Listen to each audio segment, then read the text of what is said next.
глубокой древности люди научились создавать красивые изделия из морских раковин, металла и камней.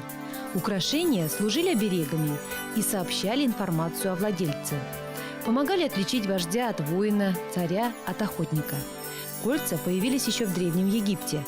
Они подчеркивали статус тех, кто имел власть. Их носили фараоны. Со временем украшения прочно вошли в жизнь человека. Смотри, какое красивое колечко. Это слоник? Это слоник. Какой камушек красивый, да? Да. Давай померим. Давай, ты тоже померишь, и я тоже померю. Вот ты какой красивый. Давай, покажи. Повыше. Вот какой красивый, да? У тебя слоник? Здравствуйте, девочки мои. Привет. Опять бусы собираете, да? Собираем. Айлинчик, бусы собираешь, коза? Тете Альфия понравились моей Агатой. Может, ей подарим такие на праздник? Соберем камушки какие-нибудь. У тебя заготовки есть? Кто она по знаку зодиака? Она по знаку зодиака, значит, лев. Она родилась в августе. Какого цвета можно? Она женщина красивая. Она очень ярко, красиво одевается. Но ей можно значит, и белый, и красный. Она любит все цвета. Она одевается очень ярко, нарядно. Поэтому... Горный хрусталь у нас есть. Очень красивый. Шпинель есть благородная. Да, есть очень рубины, драгоценные камни. Мам, давай сделаем специально для нее украшение, в котором будет и горный хрусталь, и рубин, и шпинель. Специально для нее. Ладно, хорошо, Алина, сделаешь новые украшения ей. Я думаю, ей понравится. Бусы тоже относятся к одним из самых древних украшений. Ими красавицы старались привлечь внимание мужчин. Первые бусы были из плодов растений. Ведь древний человек использовал только то, что было создано природой. Много времени понадобилось человеку, чтобы научиться создавать изделия из бисера, стекла, керамики и камней. Искусство их изготовления несложное. Было бы желание и необходимые заготовки. Украшения, выполненные своими руками, несут в себе положительную энергию. Они эксклюзивны и полезны. Я начала заниматься созданием украшений еще в детстве, когда единственным доступным материалом был бисер. Фантазировала, потом делала перерыв. Когда родился ребенок, у меня уже побольше времени появилось. Я снова начала заниматься созданием украшений. Опять начала с бисера, потом пробовала полимерную глину. И уже дальше в ход пошли полудрагоценные камни, драгоценные камни и американская фурнитура, позолоченная фурнитура. Когда у меня побольше появилось времени, я начала сидеть в интернете, искать информацию там. Меня заинтересовало это, и я тоже решила попробовать. Материалы я в основном закупаю у российских продавцов. Также использую корейскую фурнитуру с родиевым покрытием, позолотой и американскую винтажную фурнитуру. Это топазы с серебряными швензами, жемчуг. Здесь вот у нас колье с лазуритом, серебро Бали, очень качественная фурнитура. Серьги с рубинами природными, натуральными, с аметистами. Также серебряные декоративные элементы. Украшения ручной работы, они всегда эксклюзивные, привлекают внимание. Всегда можно сделать конкретно для кого-то, по знаку зодиака, по цветотипу подобрать. Это всегда красиво. Мастер Рафаэль Амантаев, в прошлом известный танцор, освоив чеканку, технологию пайки-филиграни и камнерезное дело, постепенно пришел к созданию башкирских украшений. Его основные заказчики – ансамбли и самодеятельные коллективы.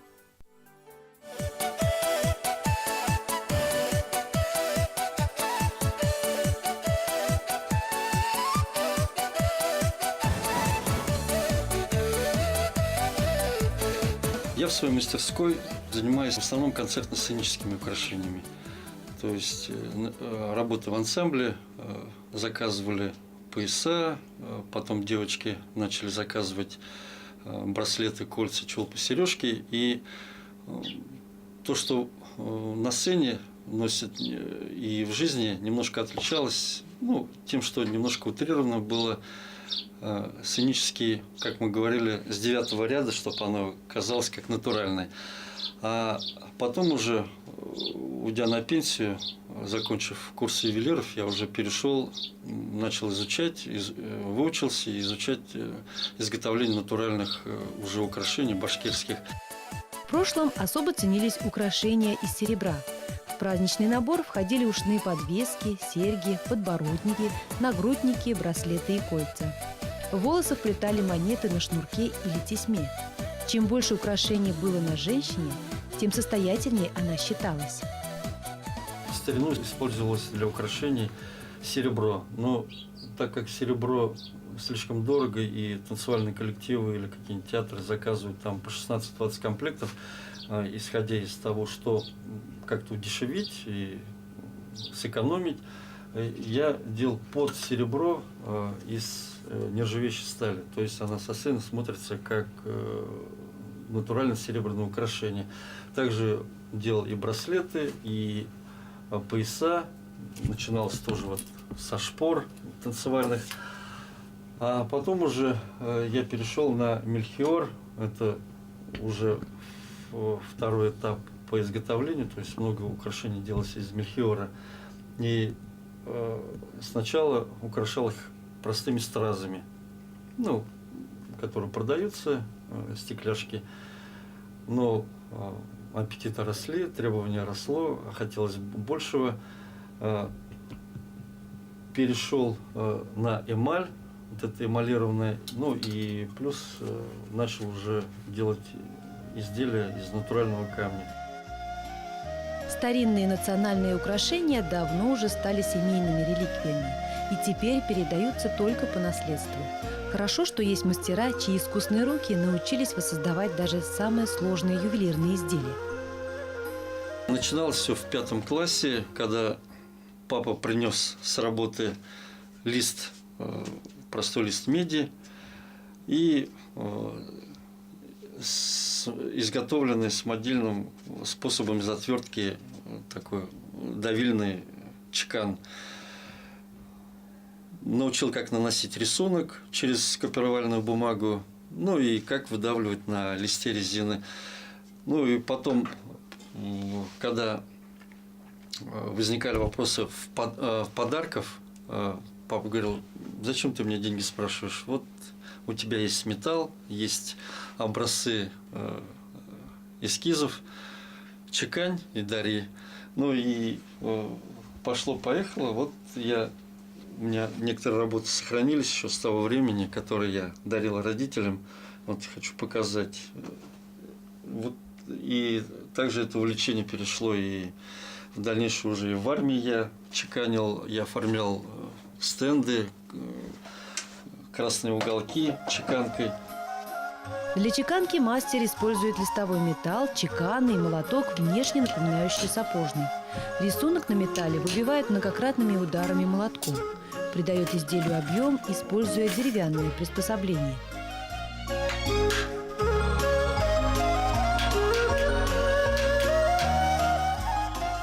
Изделия, которые я сейчас делаю, изготавливаю, заказы в основном идут от танцевальных коллективов, от театров, от коллективов художественной самодеятельности.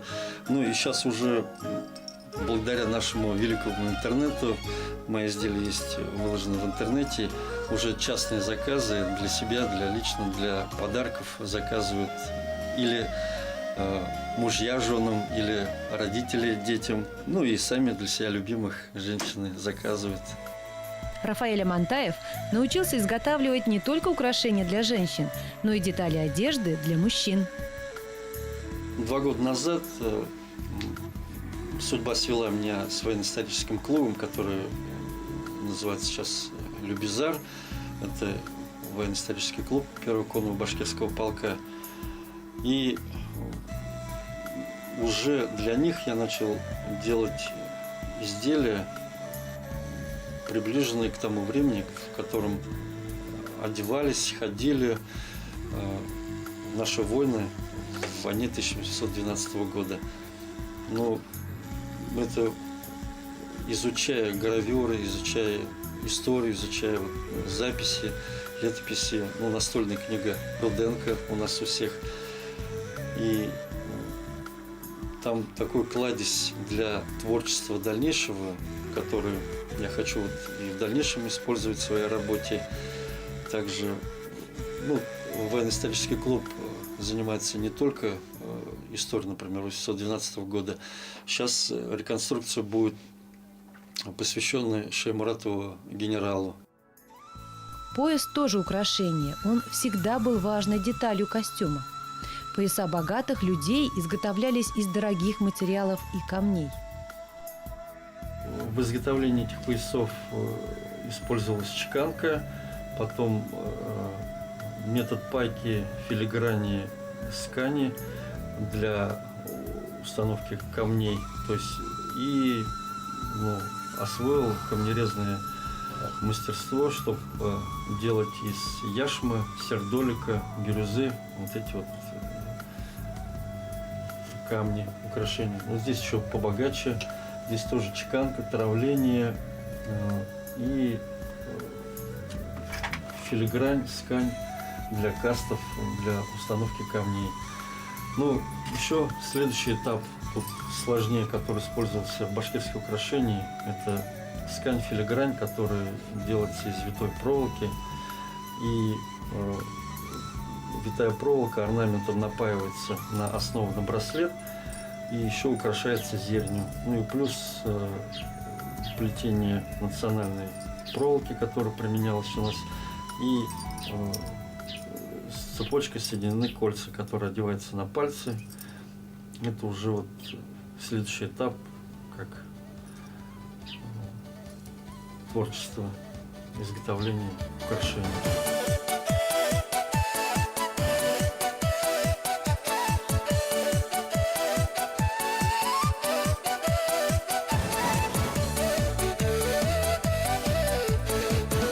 Украшения появились десятки тысячелетий назад. Они гораздо древнее одежды.